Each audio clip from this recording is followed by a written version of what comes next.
Hello guys, welcome to active classes. तो आज इस वीडियो में हम लोग पढ़ने वाले हैं आर्तोचक्र, रजोधर्म या इसी को बोलते हैं माहवारी या मेंस्ट्रुअल साइकिल या इसी को क्या बोलते हैं बोलो, शॉर्ट में एमसी बोलते हैं। आज इसके बारे में पूरा डिटेल से हम लोग जानेंगे कि एमसी कैसे आती है, कब आती है और कितने चक्र इसमें होते हैं। यहाँ पे देखिए ध्यान से। फर्स्ट ऑफ ऑल अगर हम यहाँ पे बात करें तो यह स्तनधारी मादाओं में ही देखने को मिलता है। जो मेंस्ट्रुअल साइकिल आता है, ये जो आर्तोचक्र आता है, ये सिर्फ फीमेल में देखने को मिलता है, मेल में देखने को नहीं मिलता है। अब यहाँ पे देखिए एमसी होती है, ये बात करें रजोधर्म जो होता है, जो आर्तोचक्र होता है, यह सामान्यतः 28 दिनों का होता है। जनरली देखा जाए तो 28 दिनों का होता है, लेकिन 2 से 3 दिन इधर उधर भी हो सकता है, तो इससे कोई दिक्कत नहीं है। ये हार्मोन का लेवल जब इधर उधर हो जाता है तो कभी कभार क्या होता है, 2 दिन पहले एमसी आ जाती है और 2-3 दिन बाद में एमसी आती है, तो इसमें कोई दिक्कत नहीं है। ठीक है, ये कोई बीमारी नहीं है। अब यहाँ पे देखिए, अगर यहाँ पे बात करें आर्तोचक्र के बारे में, एमसी के बारे में, तो इसको 4 भागों में बांटा गया है। बात करें यहाँ पे फर्स्ट टर्म में, तो ये पहली अवस्था बोलते हैं रजोस्त्राव अवस्था, इसको बोलते हैं मेंस्ट्रुअल फेज। अगर दूसरी बात करें तो इसको बोलते हैं पुटकी अवस्था। तीसरी बात करें तो यहाँ पे इसको बोलते हैं अंडोत्सर्ग अवस्था। चौथी बात करें तो इसको बोलते हैं ल्यूटियल अवस्था। अब रजोस्त्राव अवस्था जो होती है, मेंस्ट्रुअल फेज जो होता है, ये 1 से 5 दिन का होता है। कितना बोलो, 1 से 5 दिन का होता है। अगर बात करें पुटकी अवस्था तो ये 6 से 13 दिन की होती है। अंडोत्सर्ग अवस्था 14वें दिन क्या निकलता है बोलो, अंडाणु निकलता है यहाँ पे। ठीक है, द्वितीय कंडक निकलता है यहाँ पे।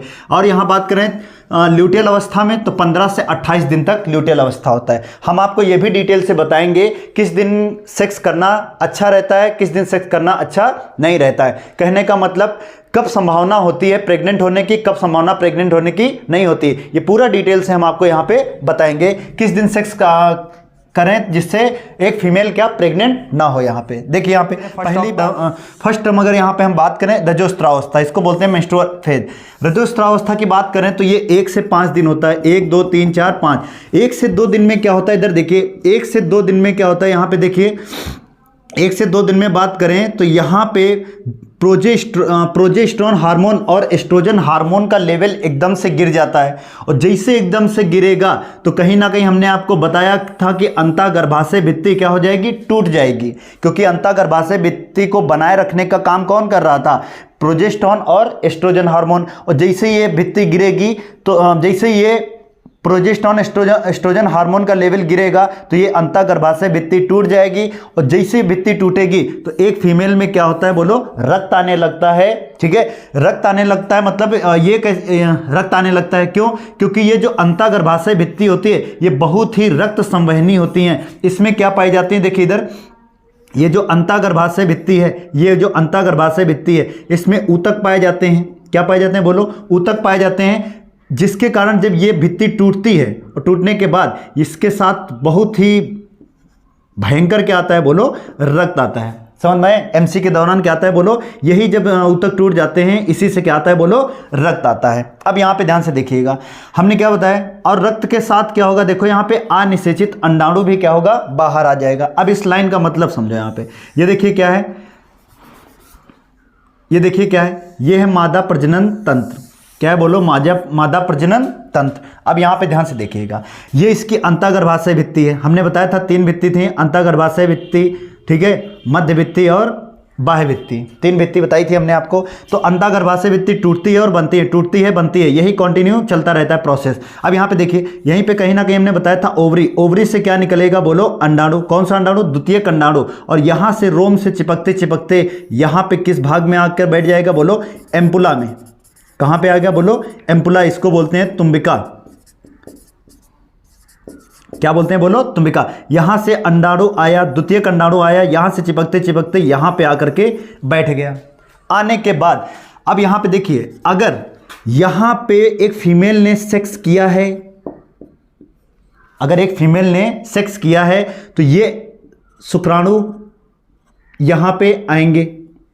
शुक्राणु क्या होंगे बोलो, यहां पे आएंगे। अब यहां पे देखिए, एक फीमेल ने अगर सेक्स किया, हमने आपको बताया एक फीमेल ने अगर सेक्स किया है किसके साथ, एक मेल के साथ, तो मेल एक क्या करेगा, यहां पर आ करके अपने स्पर्म, अपनी पेनिस से स्पर्म आकर के इस वेजाइना में जाके छोड़ देगा। और छोड़ने के बाद ये स्पर्म क्या आएंगे बोलो, इस अंडाणु को निषेचित कर देंगे।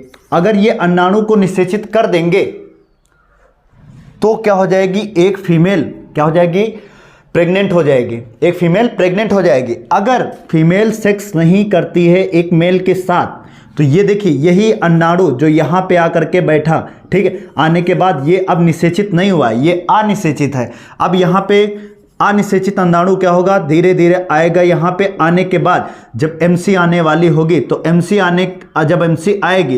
जब एमसी आएगी तो ये अंतःगर्भाशय भित्ति टूटेगी। और अंतःगर्भाशय भित्ति कैसी होती है, बोलो रक्त संवहनी होती है, इससे रक्त निकलता है और ये अनिषेचित अंडाणु भी क्या होता है, इससे बाहर चला आता है। बोलो समझ में आया हमने क्या आपको बताया, क्लियर है यहाँ पे। अब यहाँ पे देखो, अब यहाँ पे सेकंड अवस्था क्या होती है, बोलो पुटकी अवस्था होती है। कौन सी अवस्था, बोलो पुटकी अवस्था। अब यहाँ पे क्या होता है, देखो पुटकी अवस्था में क्या होता है, देखो ये FSH फॉलिकल स्टिमुलेटिंग हार्मोन, ये क्या करेगा, ग्राफियन पुट्टिकाओं को जा करके प्रेरित करेगा कि क्या बना, बोलो यहाँ पे ये एस्ट्रोजन हार्मोन का निर्माण करती है।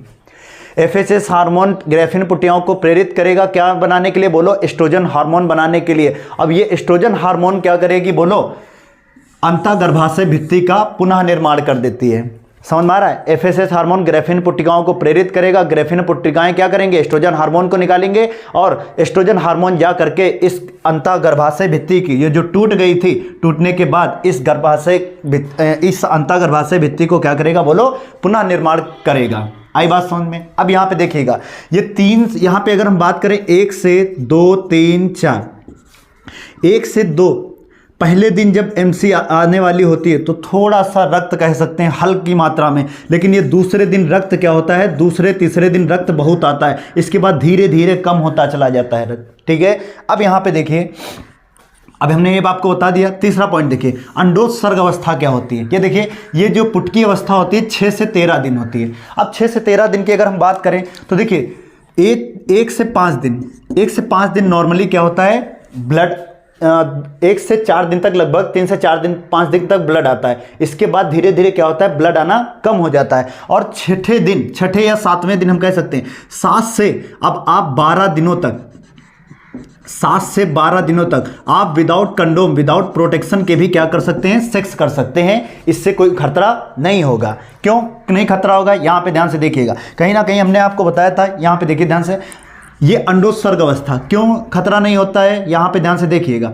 क्योंकि ये 6 से 13 दिन में क्या होता है, ये अंतःगर्भाशय भित्ति का निर्माण होता है। तो इस दौरान अगर आप सेक्स करते हैं तो कोई फर्क नहीं पड़ेगा, मतलब आप प्रेग्नेंट नहीं होगे। ये बात फीमेल के लिए कर रहे हैं, ठीक है। जो मेल देख रहे हैं वो अपने पे ना लेके प्रेग्नेंट नहीं होंगे। यहाँ पे देखिए ध्यान से, अंडोत्सर्ग अवस्था क्या होता है। अंडोत्सर्ग अवस्था की अगर हम बात करें, LH हार्मोन का लेवल एकदम से बढ़ जाता है, ल्यूटिनाइजिंग हार्मोन का लेवल एकदम से बढ़ेगा। और जैसे लेवल बढ़ेगा तो ग्राफियन पुट्टिकाओं को यह तोड़ देगा।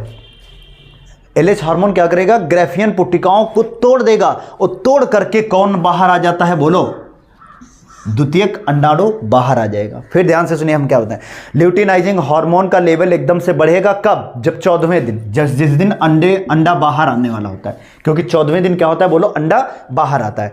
तो LH हार्मोन क्या करेगा, ग्राफियन पुट्टिकाओं को तोड़ेगा और ग्राफियन पुट्टिकाओं को तोड़ करके द्वितीयक अंडाणु जो बना था वो बाहर आ जाएगा। आई बात समझ में। अब अगर आप हम बताएं कि यहाँ पे देखिए ध्यान से, अगर आप 14वें दिन, जिस दिन अंडाणु निकलता है, 14वें दिन अगर आपने सेक्स कर लिया, भूल से भी आपने अगर सेक्स किया, जिस दिन अंडाणु आया, तो 100% क्या 100% क्या होता है, बोलो पॉसिबिलिटी रहती है कि ये स्पर्म जा करके इस अंडाणु को क्या कर देगा, बोलो निषेचित कर देगा और महिला क्या हो जाएगी, वो बोलो प्रेग्नेंट हो जाएगी। आई बात समझ में। तो सेफ दिन अगर कौन से माने जाते हैं, अभी हम आपको बता रहे हैं, वीडियो में लास्ट तक बने जाइएगा। पहले ये हम क्लियर समझा देते हैं आपको। अब बात करते हैं ल्यूटियल अवस्था। ल्यूटियल अवस्था में क्या होता है, अब देखिए हमने आपको बताया था कि LH हार्मोन क्या करेगा, अब ग्राफियन पुट्टिकाओं को तोड़कर द्वितीयक अंडाणु बाहर आ गया। आने के बाद यहाँ पे अब 14वें दिन बाहर आने के बाद यहाँ पे वेट करेगा, किसका, शुक्राणुओं का वेट करेगा, स्पर्म का वेट करेगा अपने निषेचित होने के लिए, ठीक है। अगर मान लिया कि इस फीमेल ने सेक्स नहीं किया तो ये अनिषेचित अंडाणु क्या हो जाएगा, बाहर चला जाएगा। अगर मान लिया सेक्स कर लिया, 14वें दिन सेक्स, जिस दिन अंडाणु निकला उस दिन सेक्स कर लिया, तो ये द्वितीयक अंडाणु को कौन भेज देगा, बोलो शुक्राणु भेज देंगे, ठीक है। जिससे क्या होगी, महिला प्रेग्नेंट हो जाएगी। आई बात समझ में। अब यहाँ पे देखो ल्यूटियल अवस्था की अगर बात करें तो इसमें क्या होता है, LH हार्मोन क्या करेगा, टूटी हुई ग्राफियन पुट्टिकाओं को कॉर्पस ल्यूटियम में बदल देगा और कॉर्पस ल्यूटियम एक हार्मोन निकालेगी। कौन सा, बोलो प्रोजेस्टेरोन हार्मोन निकालेगी। कौन सा हार्मोन निकालती है बोलो, प्रोजेस्टेरोन हार्मोन निकालेगी। आई बात समझ में। अब यहाँ पे देखिए हम आपको बता रहे हैं किस दिन सेक्स करना सबसे बढ़िया रहता है और किस दिन सेक्स नहीं बढ़िया रहता है जिससे फीमेल प्रेग्नेंट हो। मान लो कि एक फीमेल को 1 तारीख को एमसी आती है और 28, ये नॉर्मली बता रहे हैं, 1-2 दिन इधर उधर हार्मोन्स के डिसबैलेंस से हो सकता है। 1 से 2 3 4 यहाँ पे 14वें दिन किस दिन अंडा निकलता है बोलो, 14वें दिन। तो हम इसको 7-7 में डिवाइड कर देते हैं, 7 14 और यहाँ पे 21 और यहाँ पे कितना है बोलो 28। अब ये बात करें यहाँ पे देखिए 14वें दिन कौन निकला बोलो, अंडोत्सर्ग अवस्था होता है। इस दिन क्या होता है बोलो, द्वितीयक अंडाणु बाहर आता है ग्रेफिन पुट्टिकाओं को तोड़ करके और ये आ करके तुम्बिका एम्पुला में आकर के बैठ जाता है ये अंडाणु 14वें दिन। अगर आप सेक्स करना चाहते हैं, सेफ सेक्स करना चाहते हैं विदाउट प्रोटेक्शन, तो आप क्या करें, देखिए 14वें दिन अंडाणु निकलेगा तो 13वें और 12वें, ये 12वें दिन से आप 12वें दिन तक सेक्स आप ना कर, मतलब 12वें दिन सेक्स करना आप छोड़ दें। और यहाँ पे 14 के बाद 15 16 17, ये 17 तारीख तक कह सकते हैं या 18 तारीख तक हम कह सकते हैं, सबसे बढ़िया 18 यहाँ पे और यहाँ पे 12। कहने का मतलब 1 से जब एमसी आई तो 5 दिन तक तो आपको करना ही नहीं है, ठीक है। इस दिन इन्फेक्शन होने का डर रहता है, ठीक है। अब छठे 7वें दिन 6 से लेके 7 8 6 7 8 9 10 11 12 तारीख तक, ये 7 दिन क्या कर सकते हैं, 7 से लेकर के 12 तारीख तक आप यहाँ पे सेक्स कर सकते हैं। समझ में आ रहा है ना। छठे दिन भी आप ना करें, 7 से आप 12 तारीख, यहाँ पर 7 8 9 10 11 12 6 दिन इधर सेफ रहते हैं, विदाउट प्रोटेक्शन आप सेक्स कर सकते हैं। फिर 14वें दिन, यहाँ 12वें दिन आप बंद कर दें, क्योंकि 14वें दिन अंडाणु यहाँ पे आके बैठेगा। अब कहोगे सर 12वें दिन क्यों बंद किया, क्योंकि मान लिया आपने 12वें दिन सेक्स कर दिया, आपने 12 को कर लिया, 14वें दिन आया अंडाणु यहाँ पे बैठ गया, तुरंत क्या करेगा, इस अंडाणु को भेज देगा ये शुक्राणु। आई बात समझ में। इसलिए बोल रहे हैं कि 2 दिन पहले सेक्स नहीं करना है। और यहाँ पे फिर 14वें दिन अंडा निकलेगा तो 15 16 17 18 दिन तक आप ना करें। फिर 18 दिन तक आप ना करें, हो सके 19 20वें दिन भी ना करें। 20 दिन के बाद आप कंटिन्यू 28 दिनों तक विदाउट प्रोटेक्शन क्या कर सकते हैं, सेक्स कर सकते हैं, बिल्कुल ये सेफ रहता है। फिर यहाँ पे समझो हम बताने जा रहे हैं आपको, क्योंकि ज़्यादातर लड़कों को डाउट रहता है यहाँ पे। 12 दिनों तक आप यहाँ पे, जब 1 से 5 दिन क्या होता है बोलो, रजोस्त्राव। इस दिन क्या होता है, ब्लड, ऐसे क्या होता है, ब्लड आता रहता है। 5 के बाद छठे दिन के बाद इसका अंतःगर्भाशय भित्ति का निर्माण होने लगता है, फिर से पुनः बनने लगती है। तो बनने में लग जाते हैं कितना, 5-6 दिन लग जाते हैं इसको बनने के बाद। 14वें दिन यहाँ पे अंडाणु आएगा। अब 14वें दिन यहाँ पे अंडाणु आएगा, यहाँ से निकल करके, इस ओवरी से निकल के यहाँ पे अंडाणु आकर के बैठ जाएगा। बैठने के बाद अब शुक्राणु का वेट करेगा। तो आप काम करें कि 14वें दिन सेक्स ना करें, 14वें 15वें 16वें 17वें 18वें दिन तक सेक्स ना करें, ठीक। धीरे धीरे क्या होता है, ये अंडाणु कमजोर होता चला जाता है, कमजोर होने के बाद धीरे धीरे खसकने लगता है। अब क्या होगा, यहाँ पे धीरे धीरे आएगा। अब यहाँ पे वेट करेगा कब, एमसी आने का। अब अनिषेचित अंडाणु जैसे एमसी आएगी तो अनिषेचित अंडाणु क्या होगा, इस एमसी के साथ बाहर आ जाएगा, इस ब्लड के साथ क्या होगा, बाहर आ जाएगा, ठीक है। तो ये वाली अवस्था कह सकते हैं 18 से लेकर के 28 तक आप 10 दिन कंटिन्यू इधर सेक्स कर सकते हैं विदाउट प्रोटेक्शन। और ये 6 से लेकर 12 दिनों तक इधर भी आप, 6 से 12 तारीख तक इधर भी आप सेक्स सेव कर सकते हैं। आई होप आपको ये वीडियो समझ में आया होगा। अब यहाँ पे देखिए निषेचन क्या होता है। निषेचन में देखिए जब निषेचन हो जाता है तो इसमें आर्तोचक्र बंद हो जाते हैं, इसमें एमसी आना बंद हो जाती है। अब 9 महीने तक जब तक बच्चा यहाँ पे गर्भ में रहेगा तब तक क्या होगा, एमसी नहीं आएगी। बात समझ में आ रहा है। अब देखिए, अब ये पता कैसे किया जाता है कि जब एक महिला प्रेग्नेंट हो गई है, एक महीना प्रेग्नेंट हो गई है, कैसे पता किया जाता है, पता किया जाता है इधर देखिए एक टेस्ट होता है, उस टेस्ट का नाम होता है ग्रेविडेक्स टेस्ट। ये क्या होता है, एक मार्केट में किट आती है, उसमें कैसे पहचाना जाता है कि एक महिला प्रेग्नेंट है कि नहीं है। उसमें देखा होगा यहाँ पे मूत्र डाला जाता है, मूत्र डालने के बाद यहाँ पे गुलाबी कलर की लाइनें आ जाती हैं, ठीक है। तब पता चल जाता है कि यहाँ पे महिला क्या है बोलो, प्रेग्नेंट है। अब यहाँ पे अगर हम बात करें, इधर देखो ये पता कैसे चलता है, इधर देखिए, क्योंकि जब आर्तोचक्र बंद हो जाते हैं, अब ये निषेचित अंडाणु, क्योंकि यहाँ पे निषेचन हो चुका है, निषेचित अंडाणु धीरे धीरे आएगा अपरा से यहाँ पे चिपकते हुए भ्रूण में, ये क्या हो जाएगा बोलो, चिपकते चिपकते यहाँ पे अपरा में आएगा। तो अपरा एक हार्मोन का निर्माण करती है, एससीजीएच मतलब ह्यूमन क्रॉनिकल गोनेडोट्रोपिन हार्मोन। अब ये हार्मोन ये कैसे पता करेगा, यहाँ पे देखिए, यही जो एससीजीएच हार्मोन है, जब एक फीमेल टॉयलेट करेगी तो टॉयलेट के दौरान ये एससीजीएच हार्मोन उसके टॉयलेट में आता है। जैसे ही वो टॉयलेट डाला जाएगा, इस ग्रेविडेक्स टेस्ट जब किया जाएगा, इस किट में डाला जाएगा, तो यही हार्मोन बता देता है कि एक फीमेल क्या है, प्रेग्नेंट है कि नहीं है। अब एक चीज़ याद रखिए, एक फीमेल में 45 से 55 साल तक ही लगभग एमसी आती है। इसके बाद क्या होता है बोलो, रजो निवृत्ति हो जाती है, मतलब उसमें एमसी आना बंद हो जाती है। इस अवस्था को बोलते हैं रजो निवृत्ति। रजो निवृत्ति मतलब मोनोपॉज, अब उसमें एमसी नहीं आएगी। ये सामान्यतः बात की जा रही है। अब ये मत कहना कि कोई फीमेल 80 साल में प्रेग्नेंट हो गई, 75 साल में प्रेग्नेंट हो गई, तो ये तो अपवाद में श्रेणी में गिने जाएंगे। लेकिन जो नॉर्मली बात किया जाता है 45 से 55 में एमसी आना बंद हो जाती है, उस अवस्था को बोलते हैं रजो निवृत्ति अवस्था, मोनोपॉज। अब एमसी नहीं आएगी। तो आई होप आपको ये वीडियो समझ में आया होगा। वीडियो अगर आपको समझ में आया तो प्लीज़ वीडियो को फॉरवर्ड करिए, अपने दोस्तों में फॉरवर्ड करिए। और अगर अभी तक अगर आपने हमारा चैनल सब्सक्राइब नहीं किया तो प्लीज़ चैनल को सब्सक्राइब कर लीजिए और कमेंट में जरूर लिखिए कि हमें ये वीडियो समझ में आया है कि नहीं आया। मिलते हैं नेक्स्ट वीडियो में। जय हिंद।